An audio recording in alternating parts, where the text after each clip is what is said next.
what is it I really love? And this was it, and I've always wanted to open a gym, and I did it. And I did it my way, and I did it how I would like it, and how most bodybuilders, I think, would like it as well. Money doesn't come easy. You've really got to work for it, and you've got to put the hours and the time in and the sacrifice. And yeah, he was very hard in his own ways, and rightfully so. I've learned through being in business myself before the gym as well that you kind of have to be, in a way, a little bit ruthless. Otherwise, people will take you for a ride, or they'll tread all over you. You can't be a pushover. I was on the party drugs, and I was drinking, and it's still an addiction, and it was my character. And there was more to that. It was really going in and looking at me and doing the moral inventory and looking at my character defaults and defaults of character and working on them. I'm not ashamed of it anymore because I've overcome it. And if I can help somebody going through it today by sharing my story, then so be it. That's a blessing.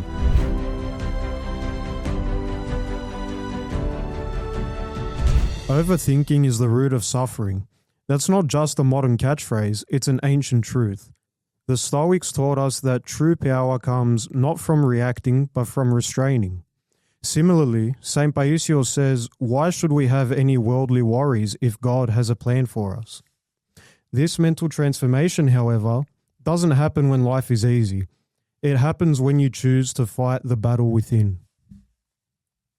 Today's guest is Emmanuel, the owner of Metroflex Gym in Kirrawee, the famous mecca of bodybuilding in Sydney, and a man who has literally rebuilt his life from the ground up.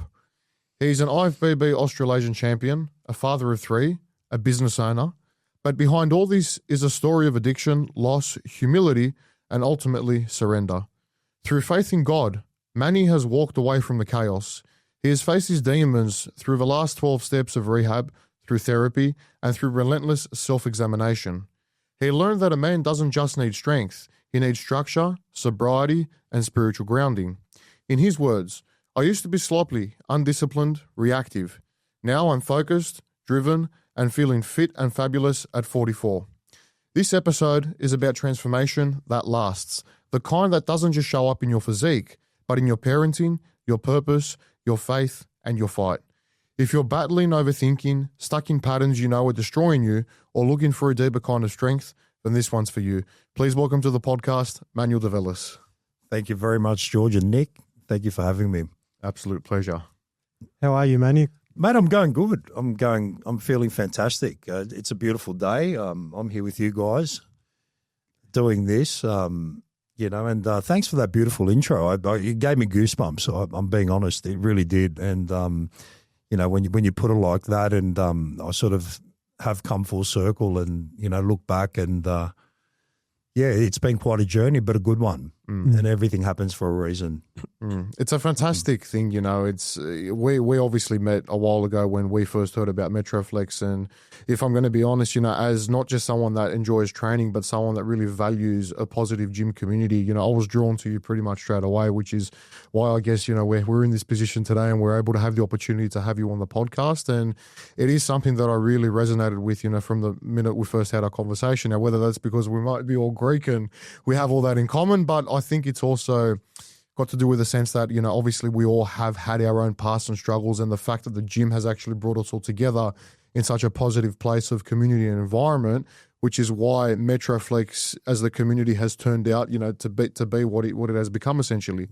So that's something that we always really value. I wanted to get that out there as well. So yeah, no, I appreciate that, and that really resonates with me as well. And if that was my calling, then I'm a happy man today. If I could bring people together in a positive environment, like-minded people who share the same passion, our sport of bodybuilding, who are building themselves, building their bodies, building their minds, building their spirit. And we can sort of foster that under one roof as a collective, then that's a positive thing, and that makes me feel good. Yeah, and that's something that I noticed that kind of separates Metroflex from other gyms. It's that it seems every time you walk in there, it's like a hardcore kind of look, but everyone's out there helping each other out.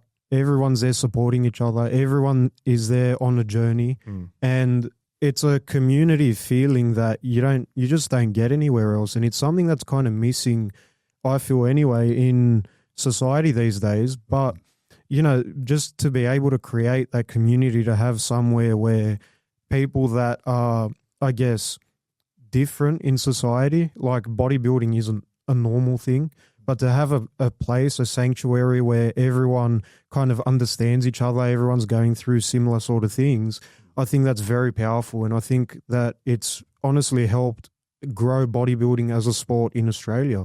Thank you, Nick. And that was my goal, you know, after growing up, having multiple gym memberships. I always felt, you know, in most of the gyms I trained in over the years, which has been for the last 20 odd years, I was never 100% happy with any one particular place. I guess that's why I had multiple memberships at one time, and I would move around gyms. But always wanted to bring back that, you know, that old school, hardcore, garage style, warehouse style, whatever you want to call it, bodybuilding gym, where you don't feel like a number. You're not just, you know, a $20 a week member. You know, we're dealing with human beings. You know, I'd like to treat people how I would like to be treated in return. And it's genuine. It's not, I'm not putting on, you know, the game face. Yeah, yes, it is a business. And you've got to treat it like a business, and I get that. But, you know, there's obviously more to it. Like I said, we're dealing with human beings. We're dealing with all different characters, all different walks of life.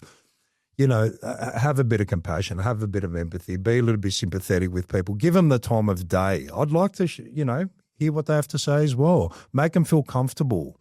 You know, they're giving you their money as well. They're your bread and butter. You know, give people the time of day. It's the least you can do. It's not going to kill you to say hi. You know what I mean? Absolutely. And it adds to the sense of community too. I mean, you know, people feel that they're appreciated. You know, every time you say hi to someone when they walk in and swipe their tag, you know, how's your day? What are you training today? Like all these things, even though in basic customer service, you know, people are taught to say that. Most people don't, you know, they don't really care. No. But even that small action, you know, of you smiling at the member when they walk in, like I know every time I walk in, you know, you have a conversation with me. It's like, it's my second home, you know, it's awesome. And I get back from that too, you know, of course, because we're talking, we're communicating, we're social beings. We need that. That's how God made us, right? That's why I guess the ultimate punishment is solitary confinement. Yeah, they take you away from that luxury, I guess you could call it. But yeah, it also sets the mood. You know, like you know, a simple hi, how you going? How's your day been? What are you training today? And not just saying it robotically. You know, actually wanting to know. Yep. Sets the mood for the person walking in before the workout. You know, it lifts them up a bit. And yeah. So, and I also love the fact that, you know, sometimes when I walk in, I see you training hard. I see you putting in the hard yards as well, lifting the weights, and that's really good because there are a lot of gym owners out there that don't train themselves. They just see it as a business, whereas with you, you can tell that it's a passion of yours. It's something that you've been doing for a long time and you'll continue to do well into older age. So, yeah, that's really cool to see as well. Yeah, absolutely. And, you know, I'm very happy to also roll up my sleeves and get amongst the work, you know, and help the staff and, you know, do repairs and whatever needs doing. I wear all the hats at times. But yeah, I love training, you know, and I'm living my passion. I'm stayed true to my passion. Like I'll let you introduce my previous work, but you know, I heard once on a podcast, you know, stay true to your passion, and I'm like, well, what is it I really love? And this was it, you know. And I've always wanted to open a gym, and I did it, my way, and I did it how I would like it, and how most bodybuilders I think would like it as well. So I think I've achieved that, and still achieving it as well.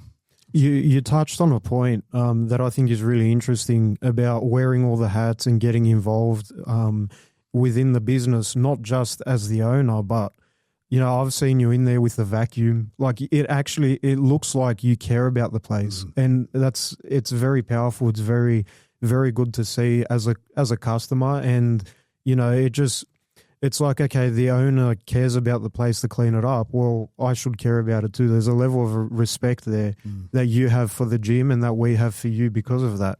And that's really, really good. But I do want to get to the start of it, like a bit about your story. So what's your background and how did you sort of get into opening Metroflex? Like what was it before and what was that point where you decided, okay, I want to do this? Well, if we can go right back to when I finished high school, so I did a couple of courses, I got a bit of a marketing background, marketing and PR, touched on a bit of accounting. Then I went and did my PT course full time, finished that. Worked for family, worked in the chicken industry for a company called Joe's Fresh Poultry. That was my father's company. He started that about 40 years ago, so very well established. Learned a lot over the years. It was hard work, but it definitely paid off. And I took a lot from that. My father was also my mentor. He was also very hardworking, like most ethnics, migrants coming into the country. Mm-hmm. They didn't have much of a choice. Started from scratch and built an empire. And I learned from him, that money doesn't come easy. You've really got to work for it, and you've got to put the hours and the time in and the sacrifice. And he was very hard in his own ways, and rightfully so. I've learned through being in business myself before the gym as well that you kind of have to be in a way a little bit ruthless. Otherwise, people will take you for a ride, or they'll tread all over you. You can't be a pushover.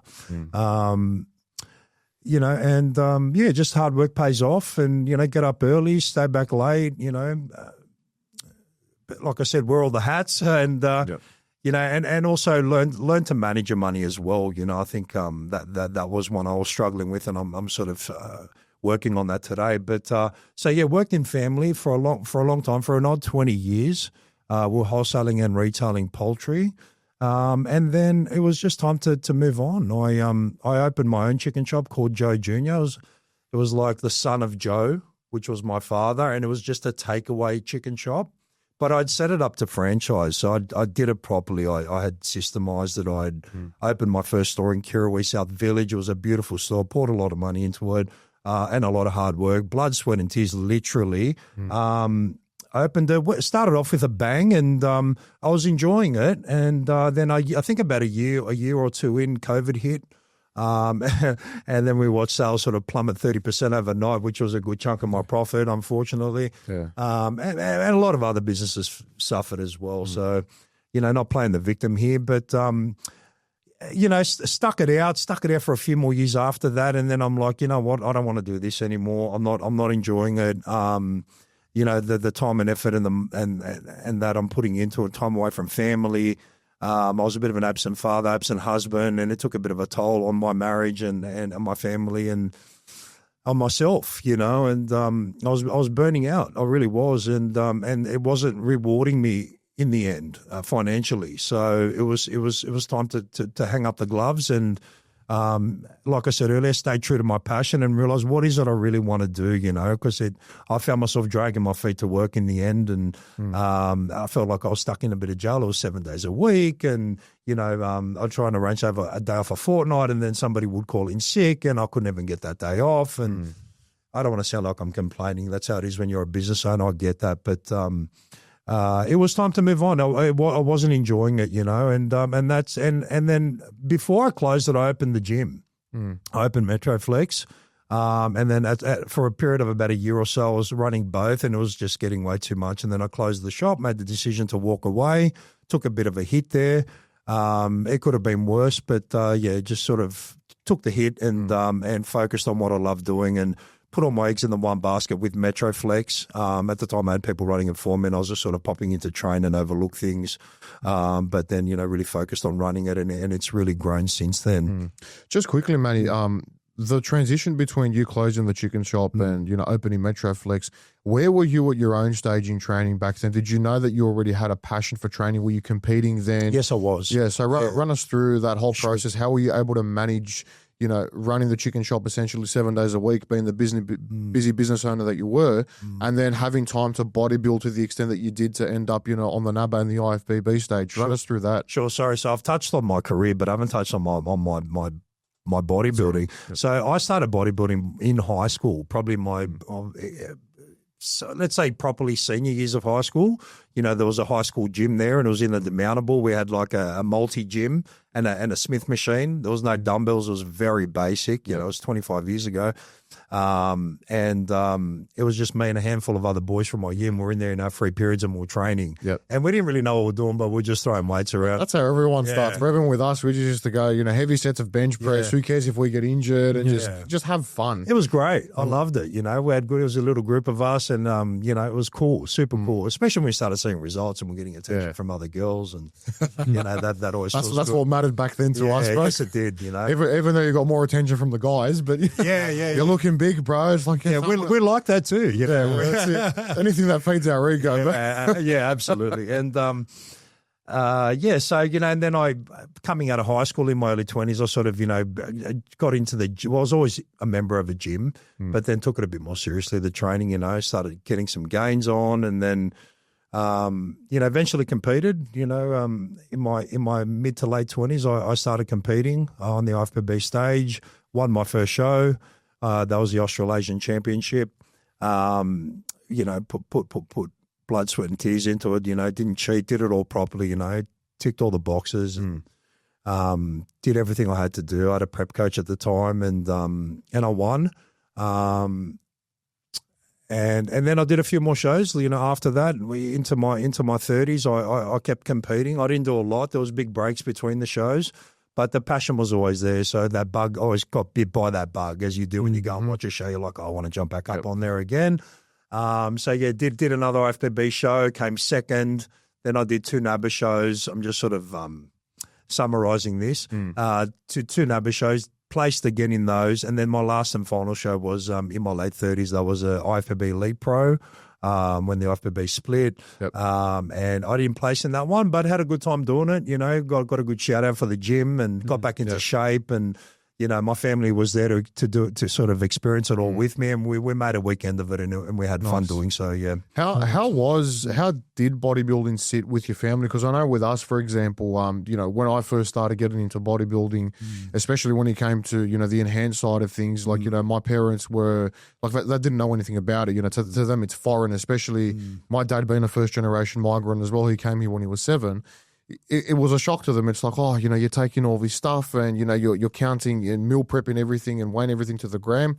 And I found that it was hard for them to understand, especially coming from such a, religious and spiritual background where our morals, especially in the Greek culture, are so set in stone. I want to know, did you have a similar experience where you had to explain to your parents what you were doing? And, how did that sort of turn out? Yeah, so, it obviously started with stuff like creatine or carnitine protein powders. Dad and mum were like, why are you taking this stuff? It's not good for you.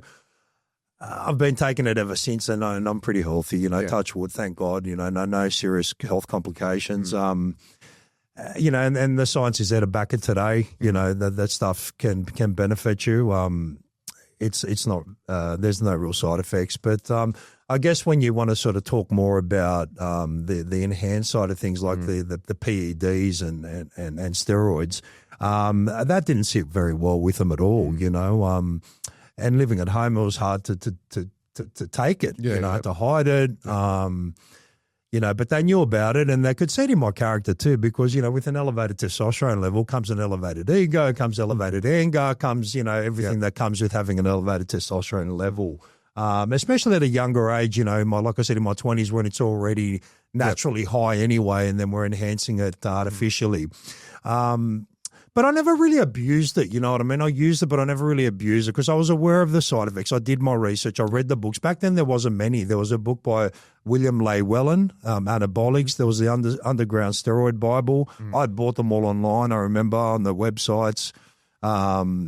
Any books, whatever, back then I could purchase, I would read them, So I was always concerned about, it affecting my ability to have children down the track. I was more concerned about that than, effects on the organs and stuff like that, psychological effects. But, I always took long breaks in between cycles and, did the whole PCT, and then there was times where I'd come off for years on end, still train, not as consistently.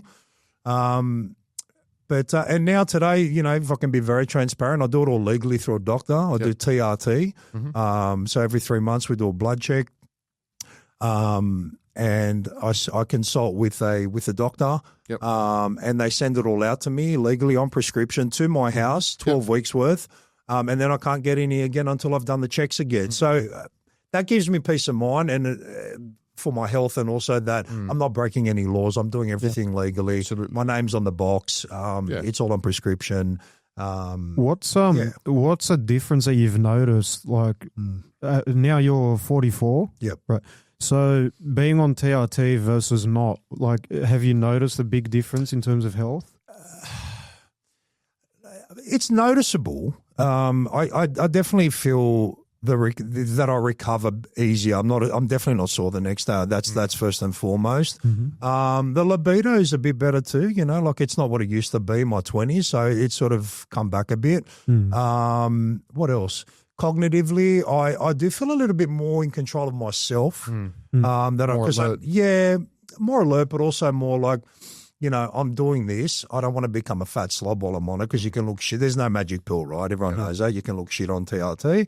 I don't want to hold water and blow up like a pufferfish. So I know I'm on it. I know I've got to eat clean. I can't skip a meal. I've got to get my cardio, and I've got to train even harder. So the variables are still there, if not even more. And knowing that while I'm on the TRT, not wanting to waste it either. I'm a bit stricter on myself. You know, that's actually very interesting, because a lot of young people that decide to jump on PEDs, they do that first before having those habits in place, whereas you had the habits in place, and this just reinforces that. And I guess it shows how important it is to keep those habits going, because otherwise, like you said, it's just going to be a waste. Absolutely. And you're just going to blow out. Yeah. And you see it a lot, being a gym owner and growing up too.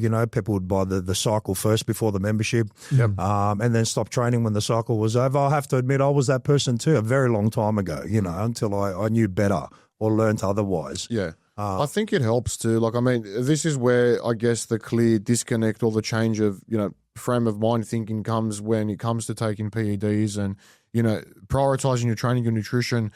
The people that are hardcore, bodybuilders and actually respect bodybuilding for what it is and the process that it takes to build muscle are always going to prioritize, the main things that actually contribute to building muscle, which is sleep, training, and nutrition. And, there is a massive disparity nowadays where it's as if, that is sort of flipped, where it's like, okay, gear first, what's the best gear I can take? And then this is the training that I'm going to optimize around that gear. Whereas, the people that are really serious about their training, it's the opposite, right? And, that's us included.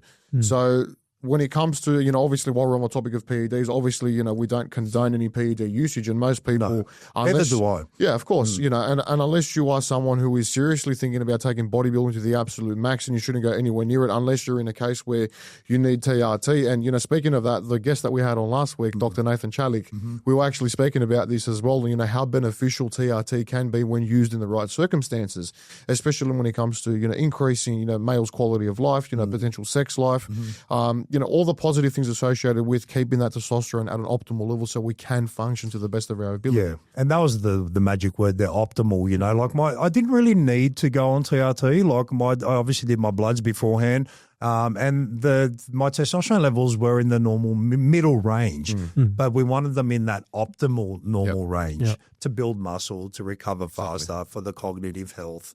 And I think that's the bit that gets misunderstood is TRT isn't any sort of super physiological levels of testosterone. It's the high end of normal. Correct. So, yeah. That is right. And they'll only give you enough for that. So for me, it's 1 mil a week. Yep. That's 250 milligrams of testosterone and enthate once a week. And 70 of that is ester. So it's only 180 milligrams to be precise. Yep. And that's all you need. Really, you don't need any more than that. At my age, in my own experience, at this stage of my life, is just more side effects. Exactly. And as you said, when you optimize your diet, your training, your sleep, those all are going to add a net positive to your testosterone production regardless, right? They're going to make it better once you optimize your fat intake, your hormones. All those things that we can manage completely naturally are going to only add to the power of the added TRT and just make it even more efficient. Yeah. Because as you said, Manny, you can take all the TRT or whatever cycles you want.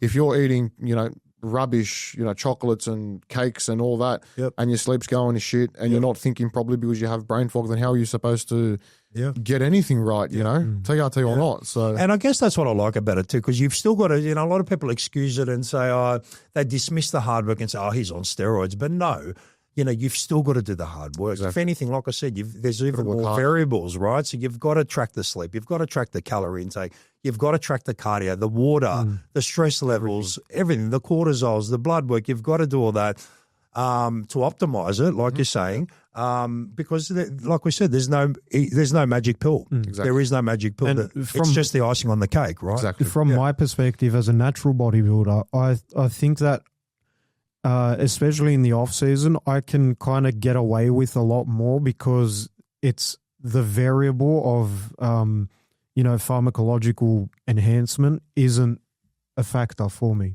So I do feel like I can sort of if not get blood work as often as I would on PEDs, or not be as pedantic with tracking my salt levels or whatever it may be.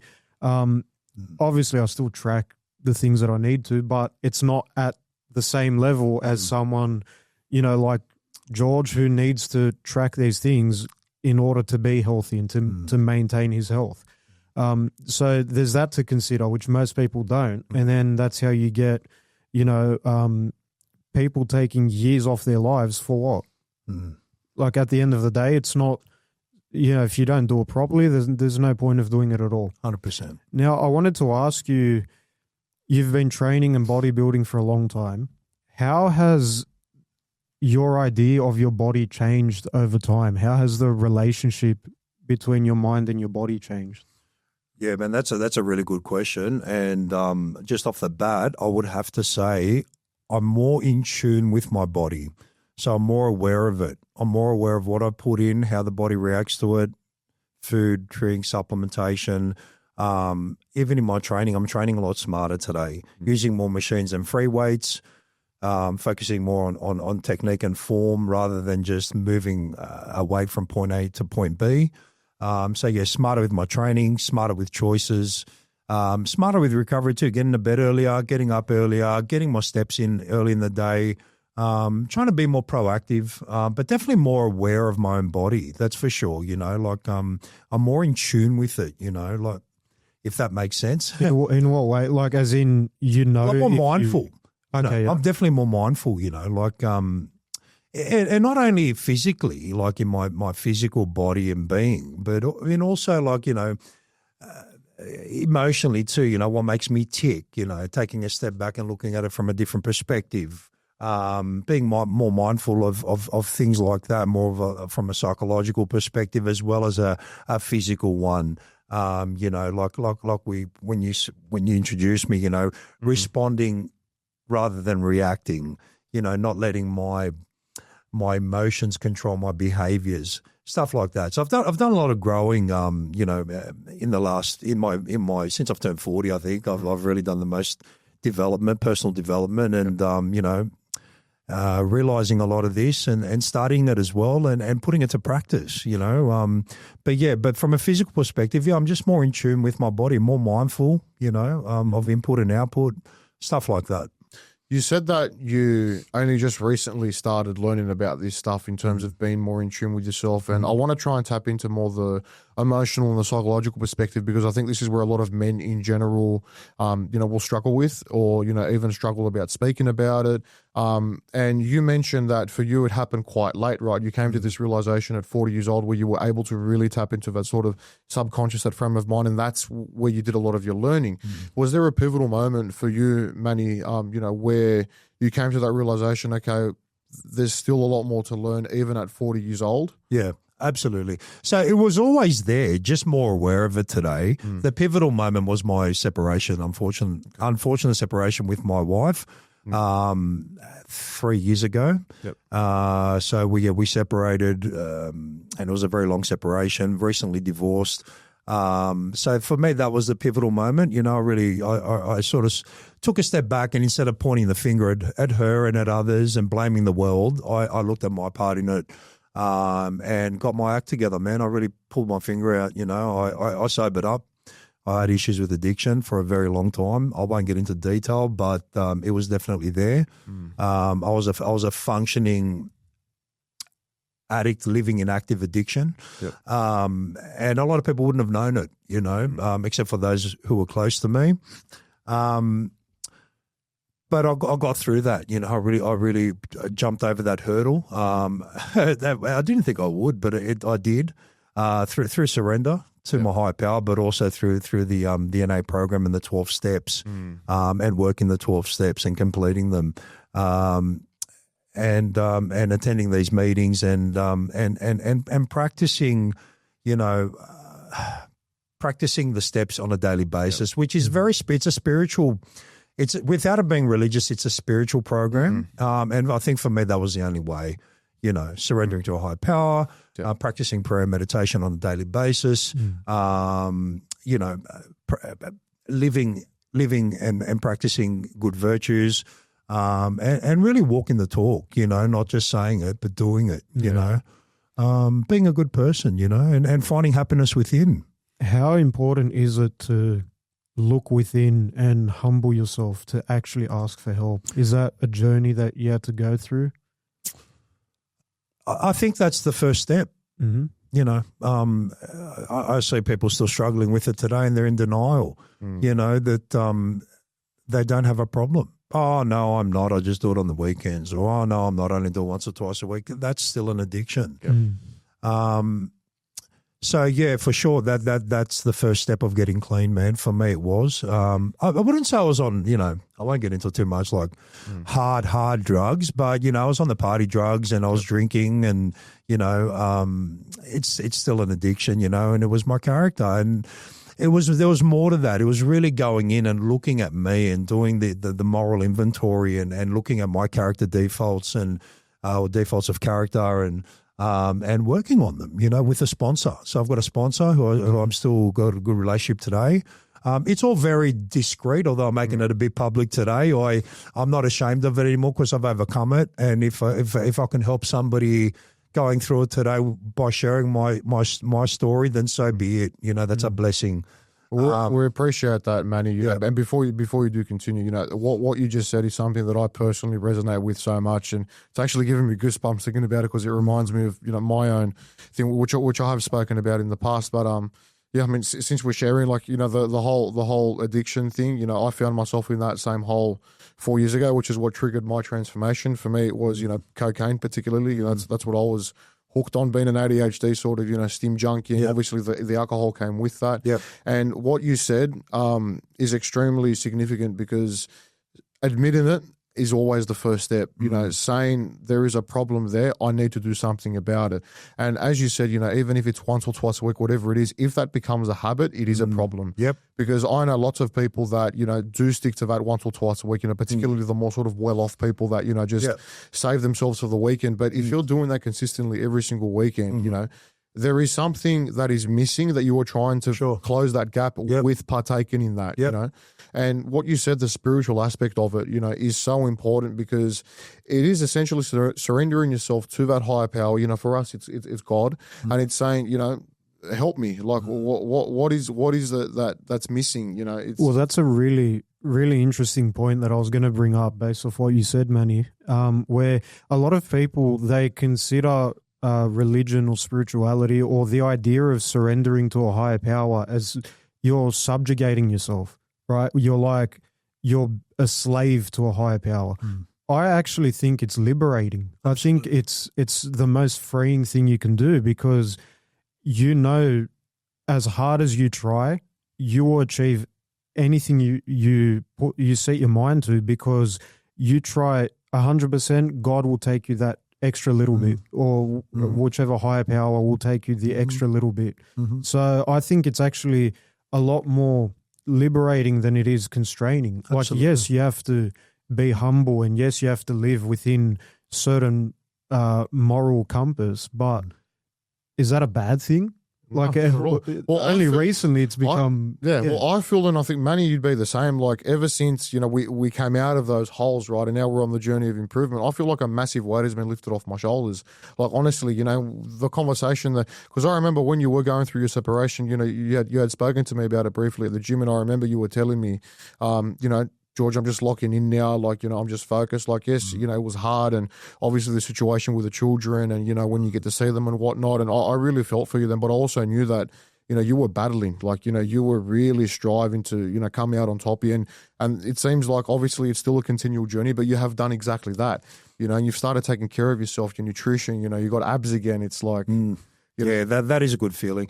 And that's obviously a result of the hard work and the discipline and the mindset. But it's nice to know that we're not alone, because we are, and the program teacher taught me this, that we are powerless, that we can't do it alone. We need help, whether it's through another human being or a higher power. And all we've got to do is ask. It says it in the Bible. Ask, seek. And for me, it was literally getting down on my knees and praying out aloud and saying, Jesus, if you can hear me, I need help. I surrender because I can't do this alone. I am powerless over my addiction. It's gotten beyond the joke. I cannot stop this. It's got a strong hold on me. I need help. Please help me. And he did, man. Amen. And he did. Amen. And I'm getting goosebumps too, and that goosebumps is a vibration going through the room that we're all putting out. That's it. Well, he says, "Lean not on your own understanding." It's one of the main things that Jesus says, and there's a reason why he says that. So, that's very powerful. Amazing. Very powerful. Prayer is very powerful. I was always raised that way. I was an altar boy when I was really young, and then I fell off the bandwagon.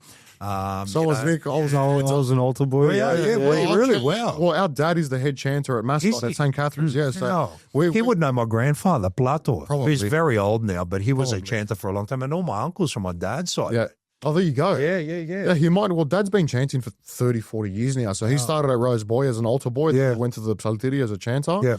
And then when we were about 10 years old, he actually took us to Byzantine school to learn the music. So beautiful. We did about 5-6 years in Byzantine school, and then every Sunday now I've dropped off. This is something I actually have to improve on and go back, start going to church properly again every Sunday. But up until recently, I've been chanting at Mascot as well with Dad for the last. I'm going to have to come in here on a Sunday morning. I'm going to come. 100% I'm coming. Absolutely. Yeah. That's St. Catherine's, isn't it? Yeah, Mascot. Yeah. That's our. I know some people that go there. Okay. Do you think that growing up within the church, even though you did stray away from it, do you think that sort of laid the foundation for you to get back to it? Definitely, because I was always a believer, but I wasn't really a practicing one, So now I'm really practicing it, doing the work, And it's not a lot of time out of your day. It's a couple of minutes in the morning and if you can, a couple of minutes at night. And talking to God throughout the day. Some people might see me driving along and think I'm talking to myself. Thank God for these Bluetooth devices. I might get away with them thinking I'm talking to the car radio. But it doesn't have to be as formal as prayer in front of an icon or a cross or in a quiet spot. You can just talk out aloud. He hears everything. He's not bound by time, matter. Is that the one? Space. He's everywhere. He's in everything. He's everywhere. He hears us. So he even hears our thoughts. So, we can even pray to ourselves inside ourselves.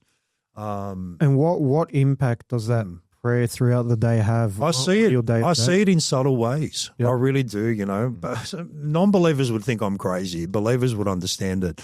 But I do see it in subtle ways. I wake up and there's certain prayers that I say before I start my day. And then I just ask for guidance and ask for the knowledge of his will for me. Yep. And it's his will, because when I've taken my own will into my own hands, looking back, it's always been not a catastrophe or disastrous, but it hasn't turned out the way I wanted it to. It just hasn't turned out well. So you kind of let go and let God. And that's not to say kick back and let the world sort of watch the world go by. You've got to do the work. You've got to kick your feet, as it says in the Bible.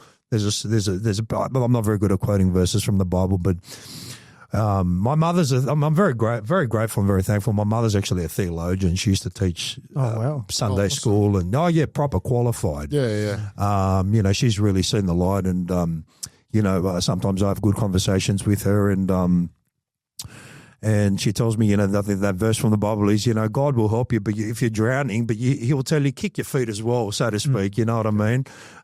So, you know, like Nick said, that little extra 10%, we'll get that from a higher power. You still got to do the work. Yep. But yeah, not try and control outcomes. Just sort of let it go, let it be. Control the input, but not the output. Yes. The output is what it is. It is what it's supposed to be. That's it. You can just control how much you put into it. That's it. That's it, you know. And then, you know, I'm sorry, my mind's just gone back to, you know, growing up watching the cartoons, you know, there was always the devil on one shoulder whispering in one ear and then the angel on the other whispering in your other ear. And that's exactly it. You know, our thoughts that come into our mind, are from the outside. You know, the brain, the mind is not located in the brain. I heard this on a podcast. I'm not an expert. Don't quote me on this, but the mind, the thoughts, they're controlled by a spiritual realm on the outside of us that we can't see. And the analogy that the scientist used when she was explaining this was, our brain is like a mobile phone, and it will not activate or work without a signal coming into it. That was the best analogy I heard. So we are being guided by some sort of a spiritual realm, good and bad. Exactly. But then we need to control the mind. That's right. You know, that's why I think also your environment plays such a big role into how that outcome is actually perceived. And I think that's the biggest thing that's impacted our lives anyway. And we can use the gym as an example again, right? So, you know, your thoughts are affected by your immediate environment, right? And that environment is also influenced by what comes from above. But if you're in a shitty worldly environment, then you're not going to have positive thoughts. And that can be, for example, you know, in a gym where you know that you can't stand the demographics, the culture in there, like you're going to end up having a worse workout because you've already got it preempted in your head. Whereas you walk into a space like Metroflex, for example, and immediately you feel the atmosphere in there. You know, you see the big boys like, you know, John or Jerome or, you know, and they're out there, they're grunting, they're slamming the weights, like, you know, they're there to work. You know, there's blood, sweat and tears going on. You're there behind the counter, you got Glenn over there talking for 40 minutes. Like, you know, it's that is motivating, you know, and that's the motivational side of it. But then there's that good vibe everyone talks about. Exactly. It's the energy. That's the energy. Yeah. And you're very big on energies. Yeah. Transferring energies and sort of putting, you know, good energy out there to receive good energy. What does that sort of look like to you on a day-to-day kind of basis? Yeah, look, you know, you have your days, Nick, you know, a lot of it's perspective, you know, it's how you look at things. You know, if you're going to sort of be dragging your feet into work and like don't want to be there, then that's going to sort of progress throughout the day. You know, that's just how the day's going to fold out. But, you know, start the day off, you know, with on a positive note. Like I said, you know, for me it's prayer and meditation. Then I go for a mad walk, clear the mind, and then I start my day, get some brekkie in, and control what's in my control. Not have too many negative thoughts. You know, really try and control the whole mind, what's coming in. You know, and just sort of being a bit more grounded. You know, really staying grounded. I hope I'm not going off on a tangent. I might not be answering the question here. No, you got me on the spot a bit, and I'm really trying my best. But right.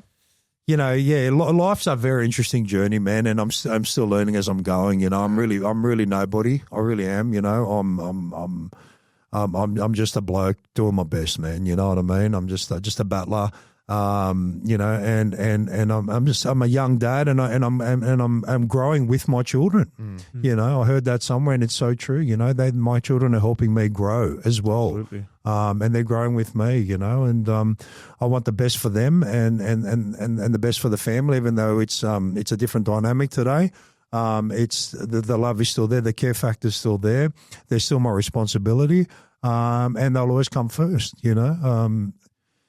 Yeah, so I think I've got my priorities right, you know, family, work, and then I guess pleasure, if you want to call it that, you know, a good pleasure.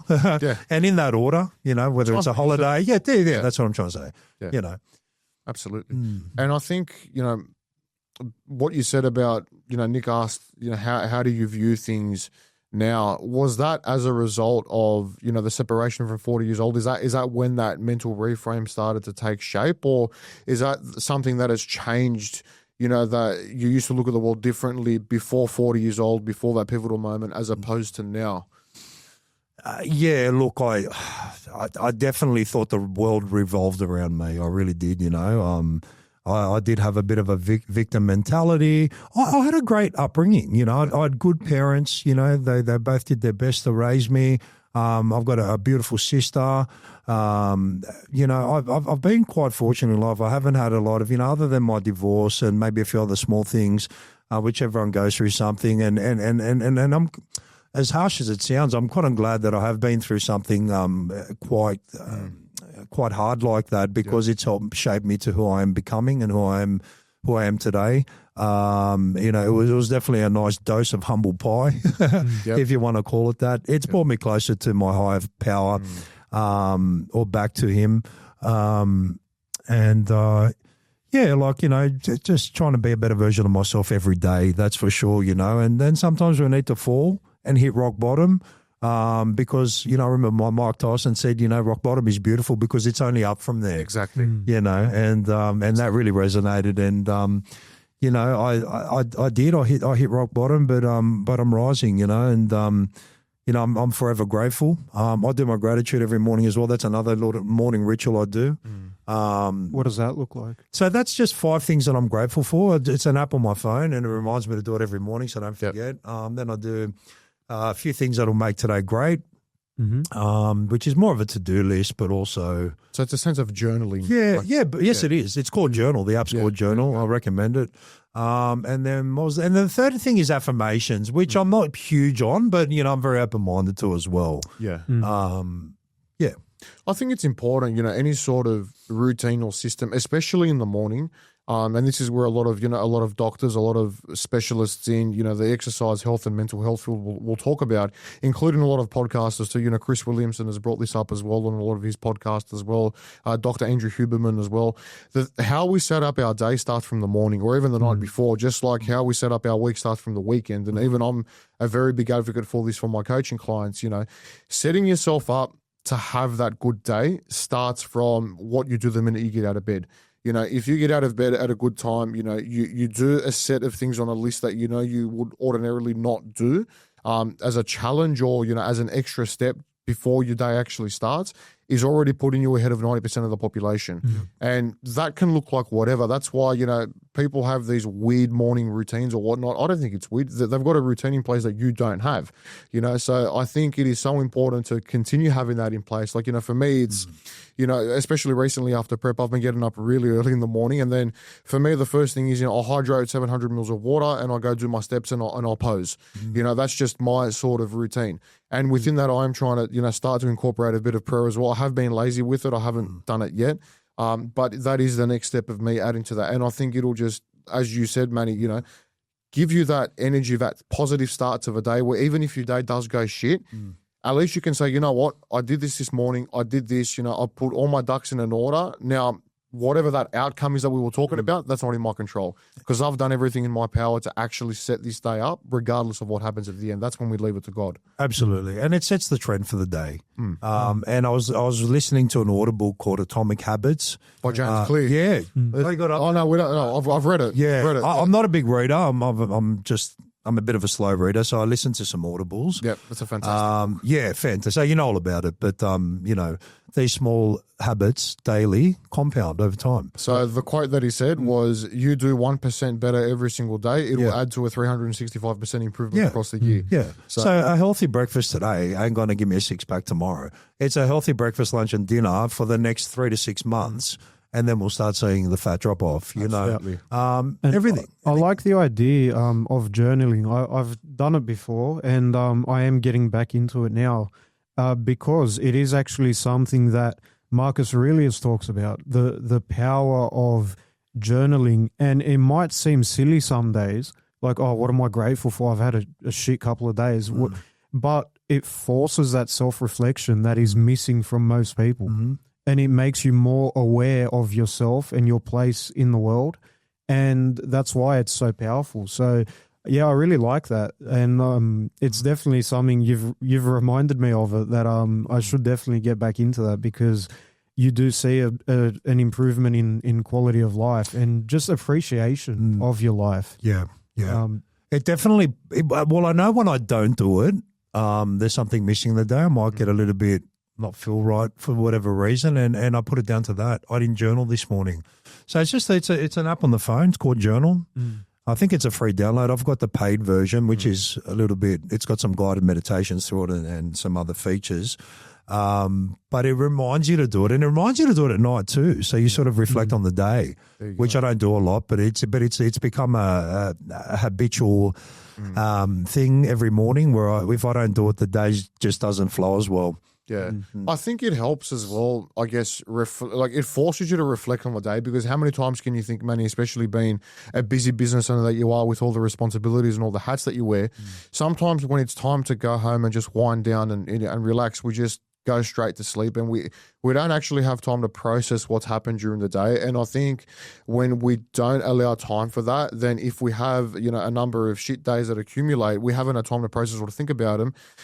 As an accumulation, at one point, all those events, all those days are going to add up to one either outburst or they're going to add to stress. Whereas if we actually allocate some time at the end of each day and say, okay, what did I do today? What went right? What went wrong? What am I grateful for? Then you can at least sort of close the chapter on that day and say, you know what, whatever happens tomorrow, it's a new day. I don't have to worry about what happened yesterday. And this is something that we have learned, I guess, in business too, when it comes... Well, and you're also more present in the moment. Because, like, how often do you go through... Like, it's like you blink and 6 months have passed. And you look back and what did I do in those 6 months? Yeah. Well, if you actually spend the time to reflect on your day, you'll figure out that you've actually done a lot. Yeah. Could you do better? Of course. But that's where I feel bodybuilding has been so significant to all of us as well, because in a way it forces you to reflect and to, I guess, check yourself on certain things, because we are so data driven and, we're tracking everything. They say, contest prep, it's a time to learn about yourself. It's a journey. You willingly going through that suffering to do whatever it is that you need to do to get stage lean, whether you like it or not, you're going to learn something about yourself. And I think for me, especially this year, probably been the hardest prep that I enjoyed, just because of, a couple of issues that I had throughout it. But essentially, it allowed me to really enjoy the moment on the day, regardless of the outcome. Seeing you there, seeing the Metro boys, even that photo that we took at the end, it's like, that was great. I felt like part of a family. And that to me meant more than winning any medal, because it's like, I'm here with the community. There's like 50 of us there. All jacked, all happy, and we're there to support each other. Yeah. And then, the dinner that we had with our family, even though all I had was a steak, I was just so happy to be in that present moment. And I really taught myself to actually appreciate that, for what it was, because I knew you're only up on stage for 5 minutes. You've been prepping for 6-7 months, and then it's all done and dusted like that. Yeah. People that just worry about the result or the outcome only, you're not going to be disappointed. You'd be disappointed. Enjoy the journey along the way. Exactly. And try and absorb the moment, try and absorb it. And then give back to your loved ones, because, if I know a lot of my friends didn't see me for about 6 months when I was in prep. And, I'm very lucky that I have very understanding friends. Or not understanding, but, there's a level of trust there where it's like, okay, I know that you want to see us, but you can't. You do what you need to, we'll see you after. And I think, giving back to the people that you love is also very important after going through something like that. Yep. But yeah, and I wanted to ask, Manny, so you working in the chicken shop and then opening up Metroflex. Do you think that your training is sort of like the anchor of your work ethic, or? Yes.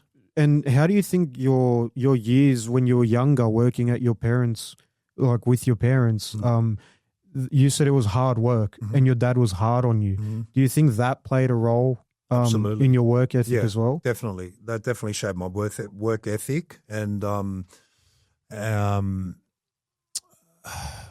I think it's in my DNA as well, I mean, coming from that hardworking background.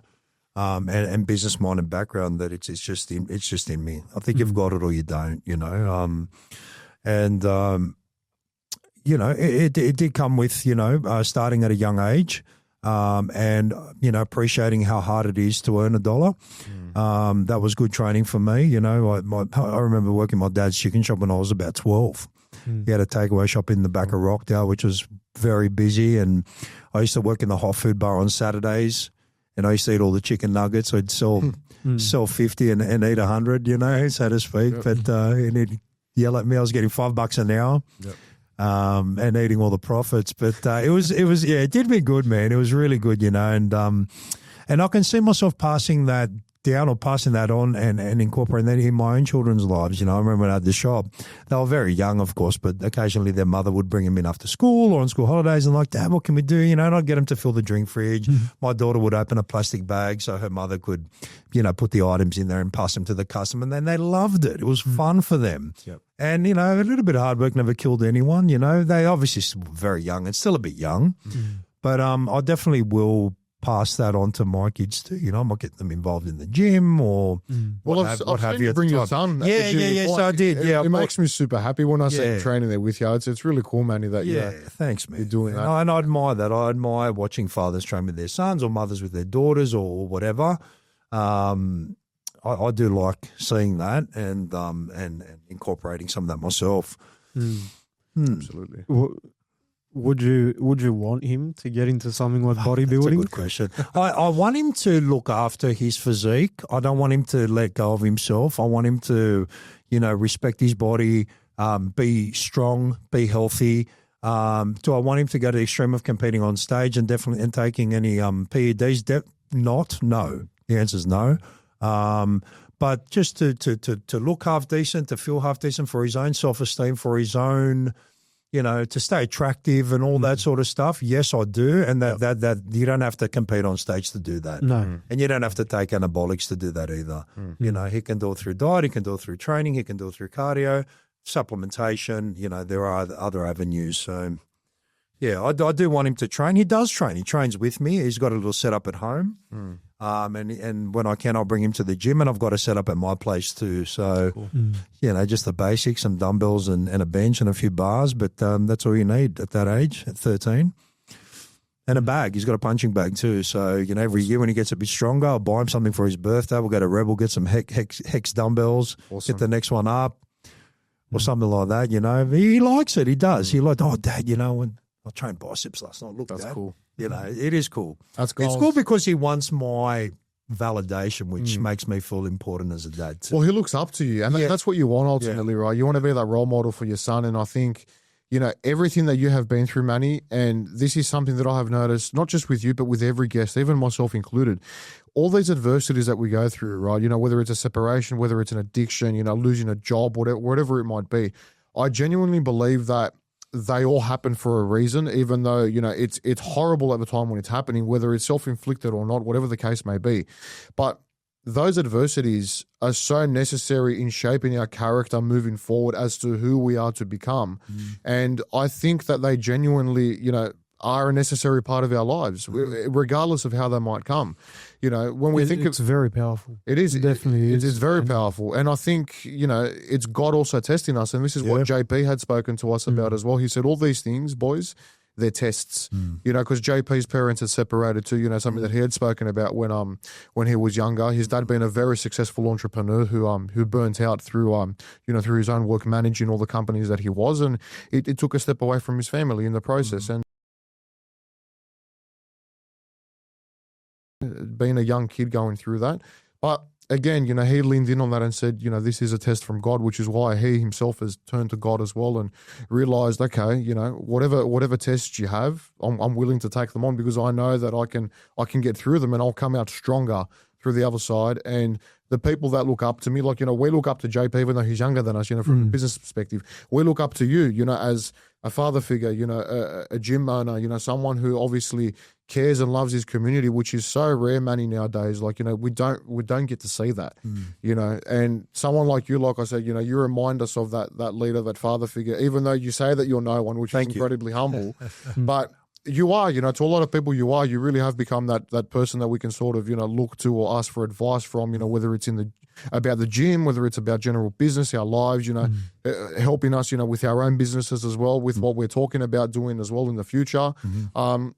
It's all as a result of going through those adversities and then learning about yourself For sure. and improving yourself as a result For sure. of that. As long as you do, as long as you don't keep making the same mistake, Of course. And I remember I was like, in my darker moments, I'm like, God, why do you want me to suffer? Why is this happening? Yeah. Why me? I think we all have that. I felt like it was the end of the world, Why have you forsaken? Yeah. Yep. And then when I sat with that thought or that question, the answer came to me. They say when you pray, you speak to God, and when you sit and you listen, He speaks to you. And the answer was to make you stronger. That was the answer. That's what came. That's the voice I heard inside of me, and it definitely has. Although I was always a good person, I wasn't the best person I could be. I had my character faults. We all do. And I was a bit of a people pleaser. All that sort of stuff. And I'm a lot stronger today. In a good way. Absolutely. Yeah, that's it's very powerful, and it also goes to show, like, this is a very recent thing for you, and it just goes to show, even if you feel like you haven't done anything yet or you haven't developed enough as a person, well, it can happen at any stage of your life. For sure. It's more about life experience and living through those experiences 100%. and taking the time to learn from those experiences. Sure. And we appreciate you sharing that too, Manny. It's obviously not very easy, especially when something like that happens, at that sort of midlife crisis point. A lot of people are usually, they like to think that they're made by then. But the fact that, you have shared, that with us, we appreciate that so much, because we know that is going to, have an effect on someone. It's going to have an impact on someone. And it works both ways. And thank you for giving me the opportunity to, I guess, reflect on that and share that with you guys and the audience, because it helps me too. As selfish as it sounds, I guess in a way this is therapy. Men don't sit down and really have these conversations. That's one of the reasons why we created this whole platform. Like, the Jacked Philosopher isn't just about us talking about problems in modern society. It's about bringing like-minded men to the podcast where we can, talk about not only, issues in the world, but talk about our own journeys, talk about how we can become better as men, because that's what philosophy is. I love what you guys are doing, man. Yeah, Hats off to you. I've had big some props to you, boys. Personally, I've had some light bulb moments sitting in this chair, which is amazing, and I didn't think that would happen. That's because of you guys. I mean, and the whole idea of this is like in ancient Greek symposium, where you get the boys together, you talk about life, because that's we feel that's what's missing these days, where, life just goes by and no one has a clue. I think, if you can put an age number on it, and I've been reading this as well, as we approach our 40s and start living into our 40s, we start looking for answers. We start looking, we want questions answered. We start looking at more the meaning of life and want to discover more. And it's not just about being successful and all of that. It's, it's filling a spiritual void. It's finding a true purpose. It's, living a fulfilling life, And I also read that at 44 is when men mature emotionally.